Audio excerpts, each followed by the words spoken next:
شیخ عبدالحمید حماسی صاحب دامت برکاتهم العالیه د افغانستان یو غټ عالم دی.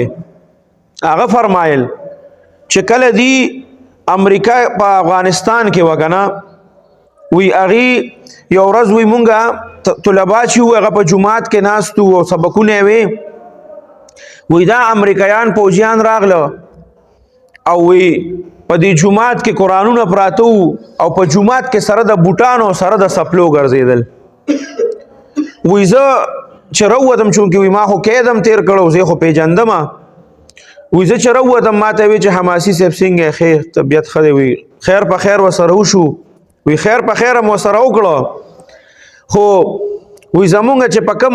ټول لکه وی دا هغه ټایم کې د افغانستان چې کم طالبانو د هغې د طرف نه به وی خلک موږ له راتله د فیصلو دپاره وی هغه د هغې هغه د لاس هغه خط چې به دي چا سره ګیر که که نه بس هغه به هم ګرفتار کو او هغه سزا به یې ورکوله چې وی د هغې سړی سوچ هم نشي کولی.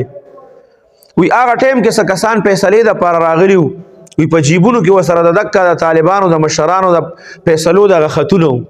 موږ د راغلي وو د فیصلې دپاره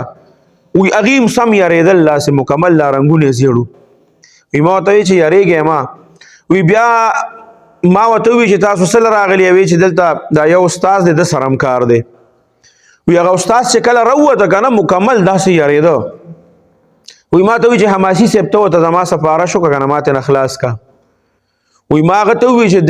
ته مسلمان یې دا خلک د دې خلکو نه ته یارېږې ځان تکړه کا دا په مام تیر شوي دي دا ستا په دې ټولو ملګرو تیر شوي دي او دا په دې ټولو افغانیانو تیر شوي دي مونږ به د دې خلکو نه یریږو یریږه مه ځان تکړه کوي ما له حوصله ورکړه وي هغه لږ داسې مضبوط شو تکړه شو. وی بوی ته خو وی هغه چې کم مینت او زاري ما ته کول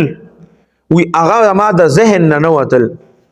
وی ما به وی چې یا الله دا د قیامت پر ورځ به دا مینت او زاري زه تا ته مخې ته کوم ځکه چې زمونږ وس نه رسېده په دغه ځای کې. اوس کم د امریکا څه شوه امریکا هم لاړه وتښتېده او هغه د افغانستان چې دی بیا افغانستان دی او په هغې کې بیا هغه دی خلک چې دی خپل افغانیان هغه ژوند تېروي او د هغې ورسره د سره څه کار نشته.